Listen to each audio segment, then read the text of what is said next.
16절 말씀 한 절만 보시겠습니다. 우리 한 목소리로 같이 읽겠습니다. 요한복음 3장 16절 말씀입니다. 같이 읽겠습니다. 하나님께서 세상을 이처럼 사랑하사 자신의 독생자를 주셨으니 이것은 누구든지 그를 믿는 자는 멸망하지 않고 영존하는 생명을 얻게 하려 하심이라. 아멘. 서신처를 잠깐 기도합니다. 살아계셔서 말씀하시는 하나님, 오늘도 우리에게 말씀해 주시고 우리가 하나님의 음성을 듣게 하시며 주의 말씀 안에서 주께서 우리에게 가르치시는 교훈들을 배우고 믿고 주 안에서 자유함을 얻도록 저희들을 도우시기를 원합니다. 위로가 필요한 자들에게 위로가 되시고 용기가 필요한 사람에게 용기를 주시며 구원받아야 될 영혼에게는 구원받는 시간이 되게 주께서 도와주시고 친히 말씀해 주시옵소서. 예수님의 이름으로 기도했습니다. 아멘. 자리에 앉으시겠습니다. 하나님의 매력에 빠져라 라는 주제를 가지고, 하나님은 죽은 가짜 신이 아니라 살아계신 참 신이시다. 또 하나님은 못하는 것이 없으시다. 모르는 것이 없으시고, 하나님은 사람처럼 거짓말을 하지 않으시고 또 사람처럼 변덕을 부리지 않기 때문에 하나님은 참 매력적인 분이시다라는 말씀을 드렸습니다. 오늘은 하나님은 끝까지 사랑하시기 때문에 참 매력적인 분이다라는 말씀을 드리려고 합니다. 교회를 가면, 교회를 지나가거나 또 교회에 들어가 보면 제일 많이 적혀 있는 문구가 하나님은 사랑이시다라는 문구입니다. 혹은 하나님은 당신을 사랑하십니다. 그런 문구를 교회 가면 많이 적어 놓았습니다. 미국 교회에도 가면은 God is love, 하나님은 사랑이시다 라고 이렇게 많이 교회당 안에도 새겨놓고 교회당 밖에 건물에도 붙여 놓습니다. 요한일서 4장 8절을 보면 사랑하지 아니하는 자는 하나님을 알지 못하나니 이는 하나님은 사랑이시기 때문이다. 여기서 나온 말입니다. 하나님은 사랑이시다. 제가 학교 다닐 때 외웠던 시 중에 조지훈이라는 시인이 쓴 사모라는 시가 있습니다. 그 일부를 제가 좀 읽어드리면, 사랑을 다해 사랑하였노라고 정작 할 말이 남아 있었음을 알았을 때 당신은 이미 남의 사람이 되어 있었다. 불러야 할 뜨거운 노래를 가슴으로 죽이고 당신은 멀리로 이뤄지고 있었다. 하마 곱슬은 눈웃음이 사라지기 전 두고 아름다운 여인으로 잊어달라지만 남자에게서 여자란 기쁨 아니며 슬픔. 5 손가락 끝을 잘라 핏물 오선을 그려 혼자라도 외롭지 않을 밤에 울어보리라. 울다가 지쳐 멍든 눈 흘김으로 미워서 미워지도록 사랑하리라. 그 뒤에 내용이 더 있지만 여기까지만 제가 인용을 해보겠습니다. 저도 한때 문학 소년이었기 때문에 이런 시들을 많이 외웠습니다. 이 시도 제가 학창시절에 참 좋아했던 시입니다. 근데 설교를 준비하면서 이 시가 생각이 나더라고요. 이 시를 다시 접하면서 이런 생각이 들었습니다. 이 시인은 내가 사랑을 다해서 사랑했다, 그렇게 고백을 했는데, 사람이 어떻게 사랑하면 이렇게 말할 수 있을까? 누군가를 향해서 나는 내가 할 수 있는 사랑을 다해서 하나도 남김없이 내가 정말로 당신을 사랑했다, 그렇게 말할 수 있을까? 또 한편으로 나는 지금 내가 사랑한다는 사람들에게 나는 내가 할 수 있는 사랑을 전부 다해서 하나도 남기지 않고 당신을 사랑한다, 그렇게 말할 수가 있을까? 한번 생각을 해봤습니다. 사랑을 다해 사랑했다 그러잖아요. 99%가 아니고 100%의 사랑으로 하나도 남겨놓지 않은 모든 사랑을 다해서 누군가를 사랑했다라고 고백할 수 있을까? 여러분은 어떻습니까? 여러분은 여러분이 사랑하는 누군가에게, 부모님에게 아니면 남편이나 아내에게, 자녀들에게 나는 내가 할 수 있는 사랑을 다 해서 당신을 사랑한다. 그렇게 말할 수 있을까요? 우리가 부모님을 그렇게 사랑할까요? 할 수 있는 걸 다 해가지고. 우리가 자녀를 사랑할 때 우리가 할 수 있는 걸 다 해가지고 사랑했다라고, 사랑한다라고 말할 수 있을까요? 그 참, 저는 이 시를 읽으면서 나는 그렇게 말하기 어려울 것 같은데, 조금은 남겨놓고, 그래도 조금은 나를 위해서 좀 남겨놓고, 내가 줄 수 있는 만큼만 주는 거지, 다 줬다. 나는 내 거 하나도 없이 그냥 다 줬다. 그렇게 사랑했다라고 이야기할 수 있을까? 요한복음 3장 16절을 읽으면서 하나님께서 세상을 이처럼 사랑하사 자신의 독생자를 주셨다. 성경에는 독생자를 주셨다라고 말하고 있지만, 그리고 우리는 하나님의 아들이신 예수님이 십자가에 못 박혀 죽었다라고 말하지만, 하나님은 삼위일체 하나님이시기 때문에 그분이 십자가에 못 박혀 죽은 것이나 똑같은 것입니다. 그러니까 이 말씀은 하나님께서 세상을 이처럼 사랑하사 자기 자신을 주셨으니 라고 말할 수 있습니다. 이게 다 주는 사랑 아니겠나? 사랑을 다해 사랑했다라고 말하려고 하면 자기를 전부 주는, 십자가의 죽음에 자기를 내어주신 이 하나님의 사랑이야말로 사랑을 다해 사랑했다라고 말할 수 있지, 사람은 그렇게 말할 수 없을 것 같아요. 사람은 정말 목숨까지도 다 주면서 사랑을 할 수 있을까? 하나님의 사랑에 대해서 사랑을 다해 사랑한 사랑이 아닐까라는 생각을 해봤습니다. 하나님의 사랑, 하나님은 정말로 우리를 사랑하십니다. 그냥 교회에 붙어있는 문구가 아니라 하나님은 당신을 사랑하십니다라는 적혀있는 글귀가 아니라 하나님은 온몸으로 자신의 목숨을 십자가에 기꺼이 내어 주실 만큼 다 해서 우리를 사랑하셨습니다. 오늘 하나님의 사랑을 몇 가지로 생각해 보려고 합니다. 첫 번째로 하나님의 사랑은 자기를 죽이고 우리를 살리는 사랑입니다. 자기를 죽이고 우리를 살리는 사랑입니다. 요한복음 15장 13절에서 예수님은 제자들에게 아무에게도 자기 친구들을 위해 자기 생명을 내놓는 것, 이것보다 더 큰 사랑은 없다. 친구를 위해서 자기 목숨을 내놓는 것보다 더 큰 사랑이 없다. 이렇게 말씀하셨습니다. 근데 그럴 수 있을까요? 친구를 위해서 목숨을 내놓는 사람이 있을까요? 가끔 뉴스에서 물에 빠져 죽어가는 아들을 살리기 위해서 뛰어들었다가 아버지가 죽었다. 혹은 물에 빠진 친구를 살리려다가 친구가 죽었다라는 안타까운 소식을 들을 때가 있습니다. 근데 저는 생각을 해봤습니다. 아버지가 아들이 물에 빠졌는데 그 아들을 살리고 자기는 죽을 것이라는 것을, 정말로 자기가 죽는다는 것을 알았다고 하면 뛰어들었을까? 친구가 물에 빠져 죽어가는데 저 친구를 살리려다가 같이 죽을 수도 있고, 어쩌면 저 친구는 살리고 내가 죽는다 하는 것을 알았다고 하면 뛰어들었을까? 아들을 구하러 뛰어든 아버지는 이렇게 생각했겠죠. 내가 뛰어들면 아들도 살릴 수 있고 나도 살 수 있다. 그런 생각 때문에 뛰어들었을 겁니다.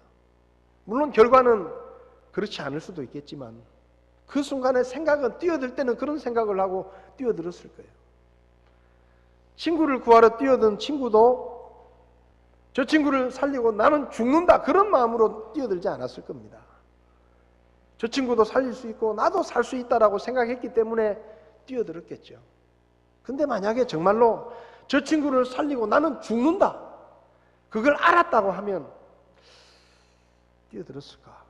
자기가 죽는데, 자기가 죽는다는 걸 확실히 알았다고 하면, 결과를 미리 알았다고 하면 그래도 뛰어들었을까?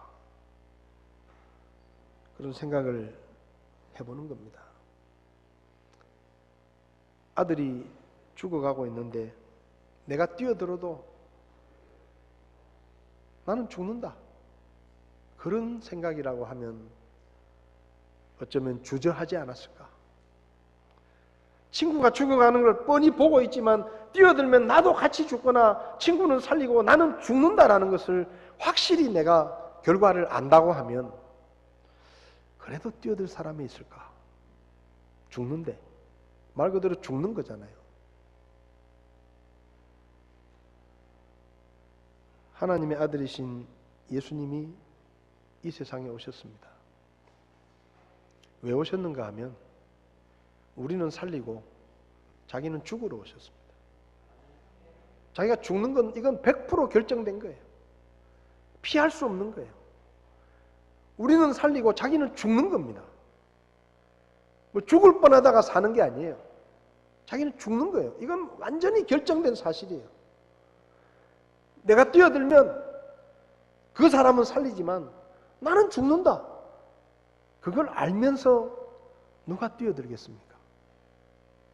누가 뛰어들겠어요? 근데 하나님의 아들은 그걸 다 아시면서 뛰어드는 겁니다. 그것도 그냥 죽는 게 아니고 십자가에 못 박혀 죽는다는 걸 누구보다 잘 아시면서 이 땅에 오셨고, 그리고 십자가에 달려 죽으셨습니다. 얼마든지 피할 수 있었습니다. 그분은 하나님이시기 때문에 십자가의 죽음을 얼마든지 피할 수 있었어요. 사람들이 붙잡으러 올 때 겟세마네 동산에서 피하실 수도 있었습니다. 가룟 유다가 자기를 팔려고 하는 것을 더 엄하게 꾸짖으시면서 말리실 수도 있었습니다. 십자가에 달려 계실 때 누군가가 네가 하나님의 아들이라면 거기서 내려와 봐라, 다른 사람은 구원한다고 하면서 왜 너는 구원하지 못하느냐라고 외칠 때 보란듯이 십자가에서 내려와서 봐라, 내가 하나님의 아들이다라고 십자가의 죽음을 거절하실 수도 있어요. 그런데 그렇게 하지 않으셨어요.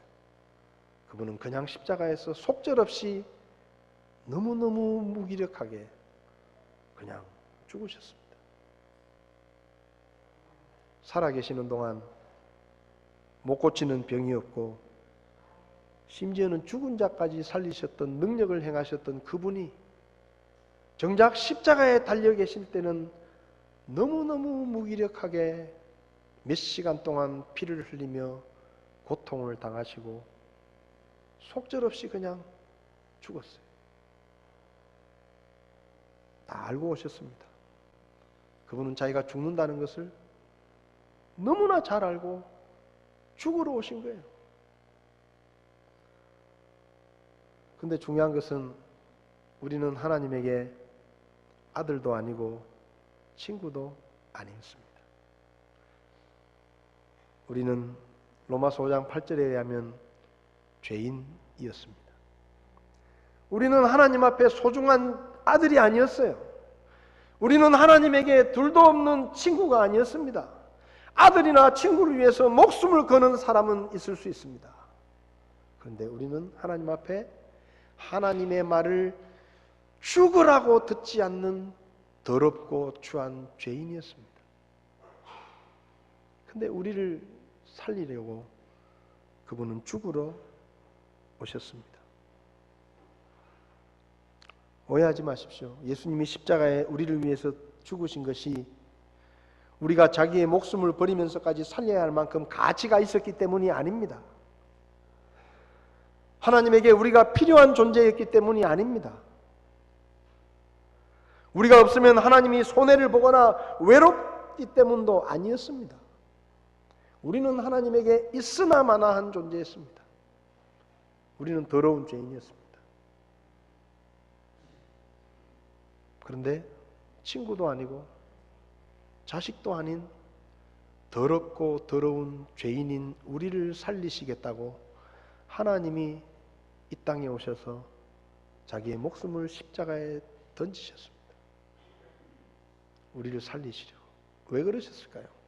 우리가 그렇게 가치 있는 사람도 아니고, 우리가 그렇게 필요한 사람도 아니고, 우리가 없으면 하나님이 못 사는 것도 아니고, 우리가 없으면 하나님이 외로운 것도 아니고, 우리가 없으면 하나님이 불행한 것도 아니고, 아무것도 하나님은 손해볼 게 없는데 왜 그분은 우리같이 더러운 찬송가 가사처럼 벌레 같은 우리를 살리시겠다고 자기의 목숨을 던지셨습니까?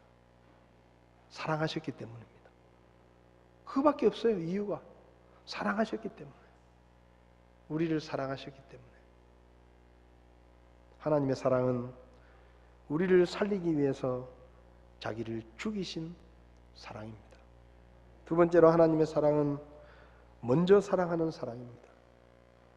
하나님께서 세상을 이처럼 사랑하사 자신의 독생자를 주셨으니, 여기서 말하는 세상은 이 세상에 있는 모든 사람을 말합니다. 하나님께서 사람들을 이처럼 사랑하사 자신의 독생자를 주셨으니, 사람이 뭐라고 하나님이 자기 목숨까지 내놓을 만큼 사랑하셨을까? 요한일서 4장 10절은 우리가 하나님을 사랑하지 아니하였으나 그분께서 우리를 사랑하시고 자신의 아들을 보내사 우리의 죄들로 인한 화의 헌물로 삼으셨나니 여기에 사랑이 있느니라. 우리는 하나님을 사랑하지 아니하였으나 하나님이 우리를 사랑하시고, 이게 먼저입니다. 먼저 순서가. 여러분, 우리가 하나님에게 용서해달라고 한 거 아니에요. 우리가 하나님에게 우리를 사랑해달라고 부탁한 거 아니에요. 우리는 하나님이 계시다는 것도 알지도 못했고 하나님을 믿지도 않고 세상의 권세 잡은 마귀를 따르면서 오히려 하나님을 대적하던 사람들이었습니다. 친구도 아니고 아들도 아닌 건 둘째치고 하나님을 대적하는 하나님의 원수였습니다. 사도 바울은 에베소 교회 성도들에게 에베소서 2장에서 이렇게 말하죠. 또 그분께서 범법과 죄들 가운데서 죽었던 너희를 살리셨도다. 여러분, 죽은 사람 사랑하는 거 보셨어요? 세종대왕을 사랑해서 가슴이 뛰고, 세종대왕을 사랑해서 눈물이 나고, 세종대왕을 생각하면 가슴이 설레이고 밤잠이 안 오고 보고 싶어 미치겠고, 그런 사람 보셨어요? 아무도 죽은 사람은 사랑하지 않습니다. 죽은 사람은 쓸모가 없어요. 여러분, 그래서 우리는 죽은 사람을 어떻게 합니까? 더 이상 우리가 사랑할 수 없으니까, 쓸모 없으니까, 좀 표현이 그럴지 모르지만 스티브 잡스 같은 사람도요, 죽으면 쓸모 없으니까 다 갖다가 묻어요. 그 시체 갖다 놓고 나는 아직도 당신을 사랑해요. 아침마다 뽀뽀하고 아침마다 얼굴 씻겨주고, 그렇게 안 합니다. 죽은 사람은 아무도 사랑하지 않아요. 그런데 하나님은 범법과 죄들 가운데서 죽는다는 게 뭔지 아세요? 하나도 쓸모가 없는 거예요. 아무런 쓸모가 없는 거예요. 나를 위해서 해줄 수 있는 게 아무것도 없는 거예요. 그런데 하나님이 그런 우리를 사랑하셨습니다. 그게 먼저예요. 먼저. 하나님이 먼저 사랑하지 않으면 우리는 사랑받을 수 있는 아무런 가능성이 없는 거예요. 그래서 하나님이 먼저 사랑하신 겁니다. 지나간 때에는 너희가 그것들 가운데서 이 세상의 행로를 따라 걸으며 공중의 권세 잡은 통치자 곧 지금 불순종의 자녀들 가운데서 활동하는 영을 따라 걸었느니라. 우리가 어떻게 살았다고요? 하나님을 대적해서 반역을 일으키고 쫓겨난 반역자인 마귀를 따라서 우리가 살았다 그랬습니다. 하나님을 모르니까. 지나간 때에는 우리도 다 그들 가운데서 우리 육신의 욕심 안에서 생활하며 육신과 생각의 욕망을 이루어 다른 사람들과 같이 본래 진노의 자녀들이었다. 우리가 어떤 사람이었다고요? 온 온통 욕심으로 뒤덮여서 육신의 욕망을 따라서 하나님과 아무 상관없이 우리가 원하는 삶을 살았던 사람들입니다. 그래서 하나님의 눈으로 볼 땐 진노의 자녀들이었다. 천벌을 주고 마땅한 우리였습니다. 심판을 받고 지옥에 가서 영원히 고통을 당해야 마땅한 우리였어요. 근데 하나님이 그런 우리를 먼저 사랑해 주셨습니다. 긍휼이 풍성하신 하나님께서 친히 우리를 사랑할 때 보여주신 자신의 크신 사랑으로 인하여 심지어 우리가 죄들 가운데서 죽었을 때 우리를 그리스도와 함께 살리셨고 너희가 은혜로 구원을 받았느니라. 하나님이 먼저 우리를 사랑하셨어요. 죄와 허물로 죽었을 때, 아무것도 할 수 없을 때, 눈꼽만큼도 할 수 있는 게 없었을 때, 그냥 시체가 되어서 누워있을 때 하나님께서 우리에게 난 너를 사랑한다 라고 말씀하신 겁니다. 로마서 5장 10절에서 우리가 원수였을 때 하나님의 아들의 죽음으로 말미암아 하나님과 화해하게 되었을진데, 우리가 누구였다고요? 아들도 아니고 친구도 아니에요. 아들도 아니고 친구도 아니에요. 죽었어요. 죄인이에요. 진노의 자녀들이에요. 원수예요. 근데 하나님이 우리를 사랑하셨어요. 사람은 절대로 죽은 사람을 사랑하지 않습니다. 물론 살아있는 동안에 누군가를 사랑하죠. 그 사랑도 그 사람이 죽으면 한동안 슬퍼하고 한동안 아파하지만 세월이 흐르면 점점 잊어버리고요. 그리고 또 다른 사랑을 선택하기도 합니다. 그게 사람의 사랑이에요. 죽으면 변해요. 죽은 사람은 더 사랑하지 않아요. 근데 하나님은 허물과 죄로 죽은 우리를, 죽을 뻔한 우리가 아니고 죽은 우리를 먼저 사랑하셨습니다. 사람은 전과자를 사랑하려고 하지 않습니다. 누군가를 사랑하다가도 그 사람이 큰 죄를 지어서 전과자가 될 것 같으면 우리 헤어져. 그렇게 말하는 사람도 많아요. 또 그 사람이 전과자인 줄 모르고 사랑했다가 어느 날 그 사람이 과거에 큰 죄를 지어서 전과자였다는 사실을 알았을 때 우리 그만 만나. 우리 헤어져. 그렇게 말하는 사람 많습니다. 근데 처음부터 그 사람이 무서운 죄를 지은 전과자라는 것을 알면서 사랑하는 경우는 거의 없습니다. 다시 만나자 그러면 피하죠. 괜히 전과자하고 엮일까 봐. 그게 사람이에요. 근데 하나님은 하나님의 명령을 어기고 죄를 지은 범죄자인 우리를 먼저 사랑하셨습니다. 사람은 원수를 사랑하려고 하지 않습니다. 원수인 줄 모르고 만나서 사랑을 할 수 있을지는 모르지만 처음부터 원수인 줄 알면서 그 사람을 먼저 사랑하는 사람은 거의 없습니다. 드라마를 보면 청년 남녀가 회사에서 만나서 서로 사랑하게 되죠. 나중에 상견례를 하러 만났는데 저 인간이 어떻게 여기 와 있냐고. 저 집안하고 우리 집안이 철천지 원수인데 이 결혼은 죽어도 안 된다. 내 눈에 흙 들어가기 전에는 안 된다. 우리 많이 보잖아요. 원수니까. 근데 처음부터 원수인 줄 알았으면 사랑하겠어요? 저 인간이 원수의 집 아들인데 쳐다도 안 볼 겁니다. 근데 하나님은 우리가 하나님과 원수였을 때 우리를 먼저 하니까 이게 가능한 거예요. 먼저 하니까 이 사랑이 가능한 겁니다. 하나님이 우리를 그렇게 사랑하셨어요. 지금 우리가 예배당에 앉아서 하나님을 찬송하고 하나님을 아버지라 부르며 하나님을 예배할 수 있는 것은 하나님이 먼저 우리를 사랑하셨기 때문에 가능한 것입니다.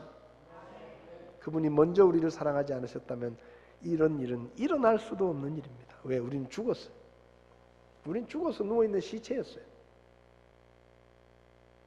근데 하나님이 다가오셔서 죽은 우리에게 사랑을 속삭이시고 우리를 살리시려고 자신의 목숨을 내주시고, 그래서 지금 우리가 살아서 하나님을 예배도 하고 찬송도 하고 형제 자매들과 교제도 하고 천국의 소망을 품고 살 수 있게 된 겁니다. 하나님은 먼저 사랑하십니다.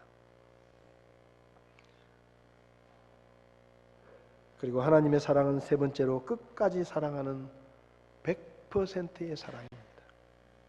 요한복음 13장 1절을 보면 예수님께서 제자들에게 어떻게 사랑하셨는지를 이렇게 표현합니다. 이제 6월절 전에 예수님께서 자기 때가 이르러 자기가 이 세상을 떠나 아버지께로 가야 할 줄 아시고 세상에 있던 자기 사람들을 사랑하시되 끝까지 사랑하신다. 이 끝까지라는 말은 두 가지 의미가 있습니다. 하나는 시간적으로 끝까지라는 겁니다. 변치 않고 영원히 간다. 두 번째는 남김없이 다 준다. 100%의 사랑을 다 준다. 사람은 그렇지 못해요. 여러분, 사람의 사랑은 변합니다. 요즘 새로 생긴 말 중에 데이트 폭력이라는 말이 있습니다. 한때 사랑했던 여자를 그 사랑이 변하고 여자의 마음이 변했다고 골프채를 들고 찾아가서 대낮에 수많은 사람들이 지켜보고 있는데 휘두르는 것이 변질된 사랑입니다. 사람의 사랑은 그래요. 변해요. 끝까지 가지 않아요. 한때 못 보면 죽을 것 같이 안달하던 사람들도 사랑이 식어지거나 변하면 절천지 원수가 됩니다. 네가 나를 버리고 잘 사는가 한번 보자. 심지어 죽이기도 하죠. 그게 사람의 사랑이에요. 여러분, 사람은 완전히 사랑하지 못합니다. 100%의 사랑을 주지 않아요. 부모도 자식에게 그렇게 안 줘요. 그래서 부모들이 제일 많이 하는 말이 뭡니까? 애를 데리고 마트에 갔는데 애가 장난감 보면서 엄마 나 저거 갖고 싶어. 이번에 시험 잘 보면 사줄게. 그게 뭐예요? 아직 덜 준 게 있다 이 말이에요. 이번에 시험 잘 보면 너 하는 거 봐가면서. 그게 사람이에요. 사람의 사랑은 그래요. 처음부터 100을 다 주지 않아요. 다 주지도 못해요. 한 60 정도 주고 지켜보는 거예요. 네가 나한테 잘하면 조금 더 주고 네가 나한테 못하면 조금 빼고. 그게 사람이에요.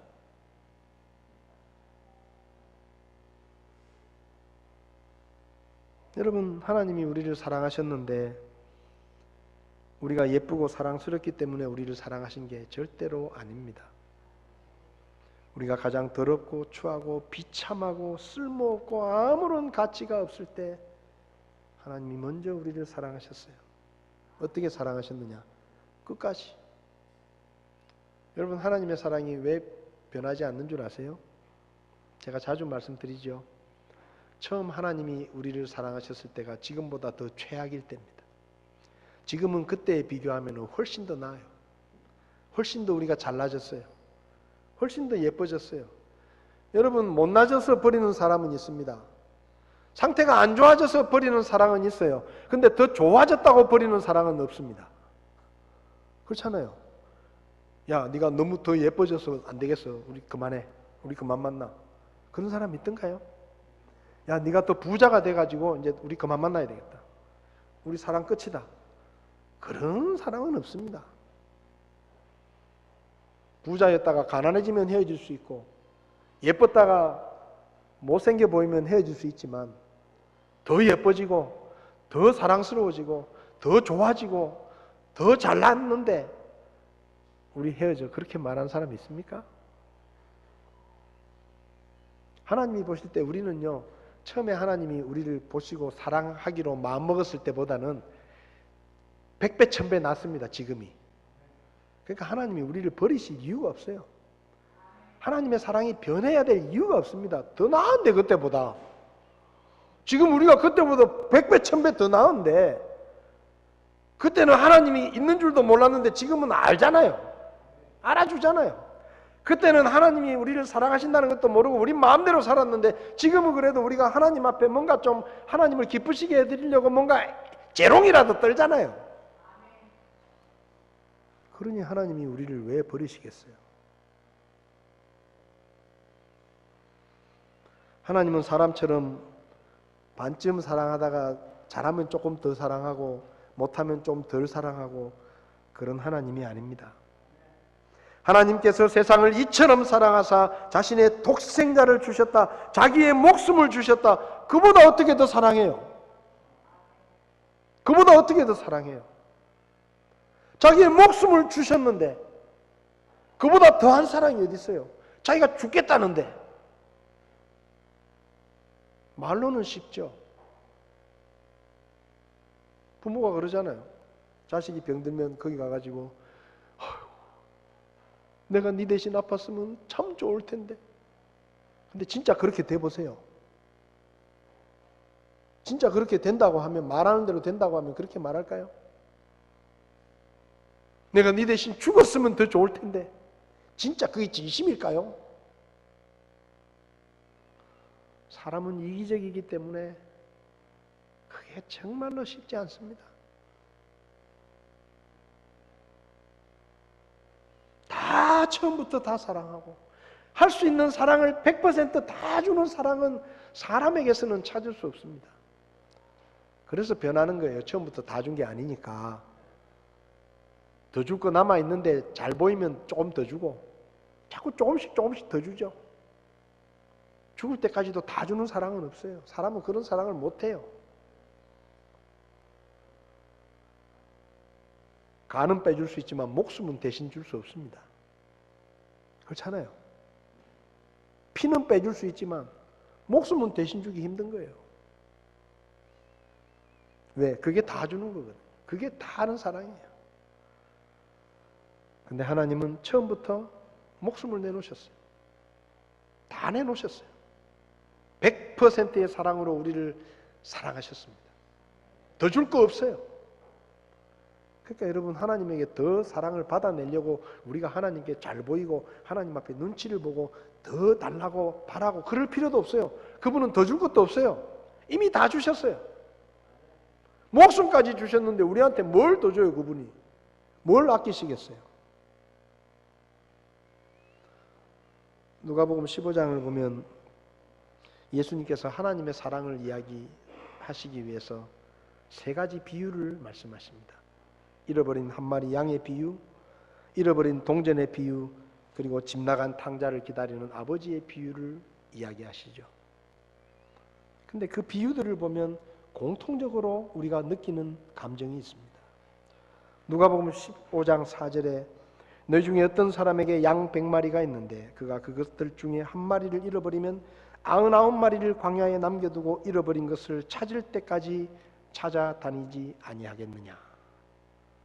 15장 8절에 어떤 여자에게 드라크마 10개가 있는데 그녀가 한 개를 잃어버리면 등잔불을 켜고 집을 쓸며 그것을 찾을 때까지 부지런히 찾지 아니하겠느냐.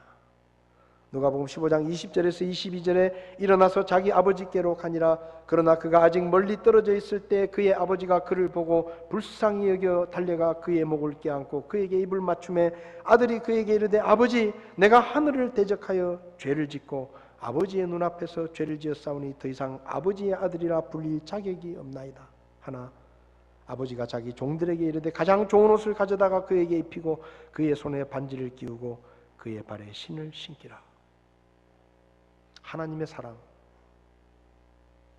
어떤 사랑입니까? 잃어버린 한 마리의 양을 찾을 때까지 하루가 걸리든지 이틀이 걸리든지 찾을 때까지 악착같이 양을 찾을 때까지 광야를 헤매이고 다니는 목자의 사랑입니다. 잃어버린 동전을 찾을 때까지 등잔불을 들고 온 집과 방들을 뒤지고 있는 여인의 사랑이 하나님의 사랑이에요.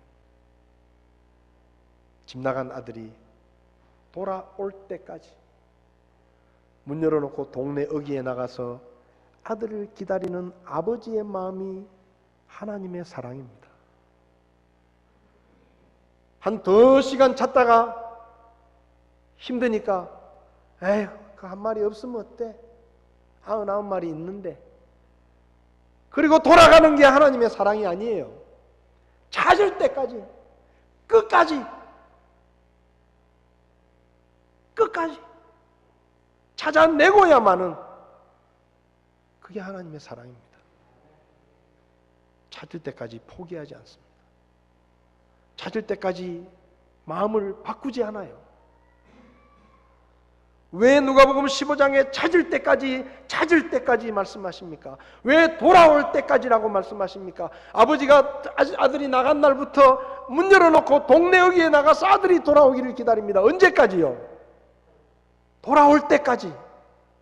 매일마다 나갑니다. 그 기다림은 돌아와야 끝나는 거예요. 우리를 향한 하나님의 사랑은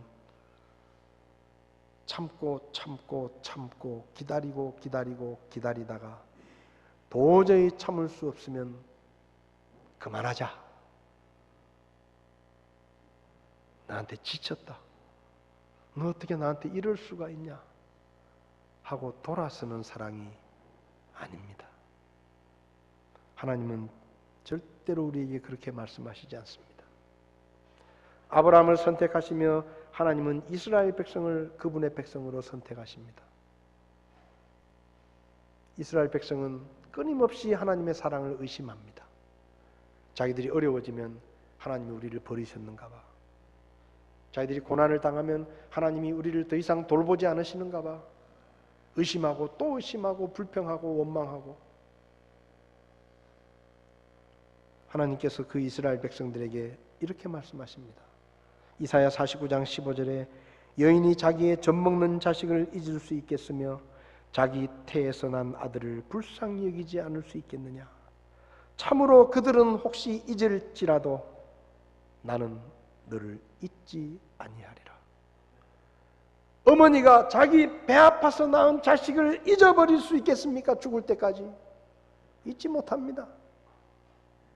아무리 멀리 떨어져 있어도 잊지 못해요.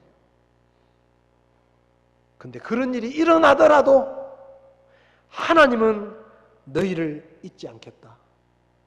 그게 하나님의 사랑이에요. 그분의 백성들을 향한 사랑, 그분을 믿고 따르는 사람들을 향한 사랑입니다. 이것은 우리에게도 동일합니다. 예수님과 함께 3년 반을 6개월을 다니며 함께 먹고 함께 지내고 스승으로 따르다가 목숨의 위협을 받았을 때 나는 예수님이란 사람을 알지도 못한다라고 손사래를 치면서 3번이나 부인했던 베드로를 예수님이 버리셨나요? 버리지 않으셨습니다. 베드로가 있는 곳까지 도망쳐 버린 그 자리까지 찾아가셔서 그에게 사랑을 고백하셨어요.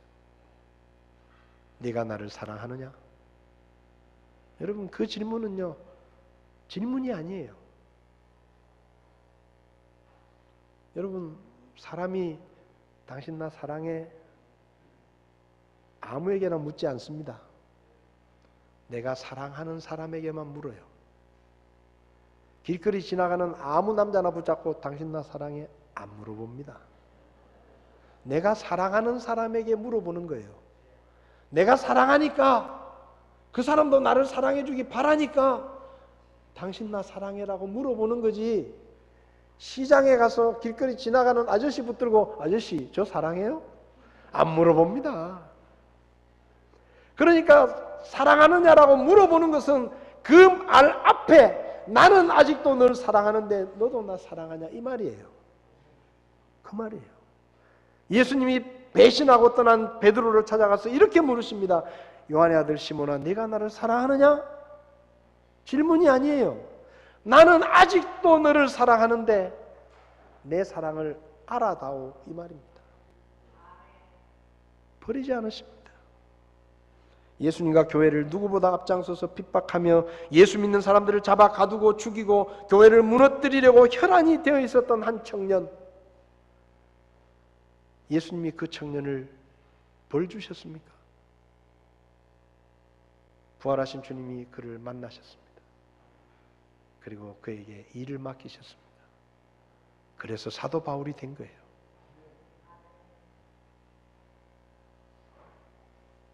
태어날 때 산부인과 의사의 실수로 뇌성마비가 된 송명이라는 자매가 있습니다.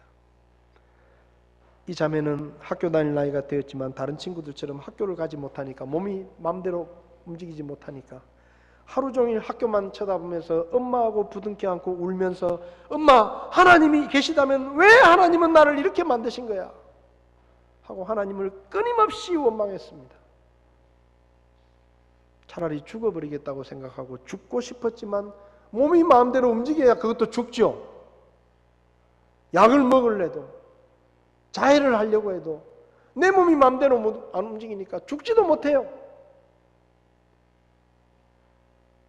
그래서 끊임없이 불평하고 원망하면서 살았습니다. 그러던 어느 날 그 자매가 하나님의 사랑을 알게 됩니다. 그리고 예수님을 믿고 구원을 받습니다. 그리고 시를 쓰기 시작합니다. 움직이지 않는 손가락으로 겨우겨우 힘들게 시를 씁니다. 내가 나를 알지 못할 때 하나님은 나보다 나를 더 아시네. 내가 나를 사랑하지 못할 때 하나님께서는 나를 참 사랑하시네. 내가 나를 버리고 싶을 때 나를 하나님이 잡으시네. 내가 나를 용서하지 못할 때 하나님이 나를 찾아주시네. 내가 나를 부끄러워할 때 하나님이 나를 세워 회복하시네. 내가 나를 어찌할 줄 모를 때 하나님이 나를 붙드시네. 내가 감당하지 못하는 나를 하나님이 품어주시네. 나 가진 재물 없으나 나 남이 가진 지식 없으나 나 남에게 있는 건강 있지 않으나 나 남이 없는 것 있으니 나 남이 못 본 것을 보았고 나 남이 듣지 못한 음성 들었고 나 남이 받지 못한 사랑 받았고 나 남이 모르는 것 깨달았네. 공평하신 하나님이 나 남이 가진 것 나 없지만 공평하신 하나님이 나 남이 없는 것 갖게 하셨네. 움직이지도 못해요. 밥숟가락 하나도 자기 입으로 옮기지 못해요. 한 발자국도 자기 발로 걸을 수가 없어요. 늘 비틀어진 모습으로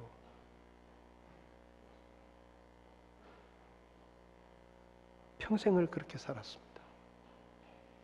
그 자매가 쓴 시 중에 그래도라는 제목의 시가 있습니다. 자기를 향한 하나님의 사랑을 그는 이렇게 고백합니다. 네가 나를 떠나가도 그래도 나는 너를 떠나지 않으며 네가 나를 버려도 그래도 나는 너를 버리지 아니하리라. 네가 나를 떠나가도 그래도 나는 너를 떠나지 않으며 네가 나를 버려도 그래도 나는 너를 버리지 아니하리라. 내가 나를 사랑하지 않아도 그래도 나는 너를 사랑하며 내가 지은 죄 많으나 그래도 나는 너를 용서하리라. 내가 천하고 미련하나 그래도 나는 너를 받으리라. 내가 천하고 미련하나 나는 너를 받으리라. 우리 전사님 나오셔서 이 찬송 한 절만 좀 불러주십시오. 여기 누가 곡을 붙였습니다. 네가 나를 떠나가도 그래도 나는 너를 떠나지 않는다. 네가 나를 버려도 그래도 나는 너를 버리지 않는다. 네가 나를 사랑하지 않아도 그래도 나는 너를 사랑하고 네가 지은 죄 많아도 그래도 나는 너를 용서한다. 반주해 주세요.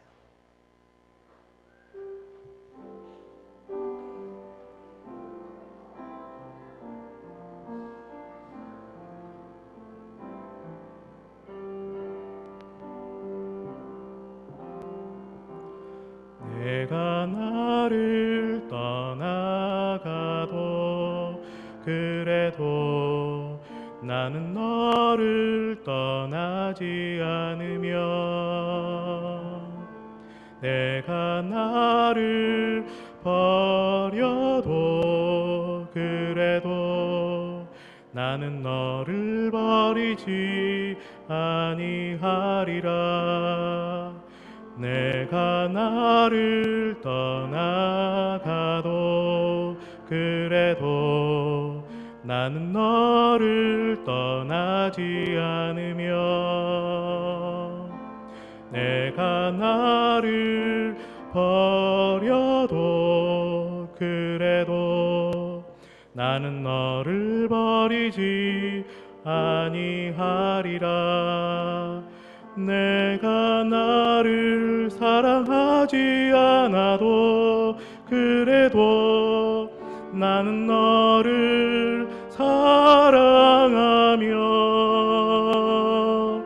내가 지은 죄 많으나 그래도 나는 너를 용서하리라. 내가 천하고 미련하나 그래도 나는 너를 받으리라. 내가 천하고 미련하나 나는 너를 받으리라. 네, 반주 들으시면서 다 눈을 감으시고 반주하는 동안에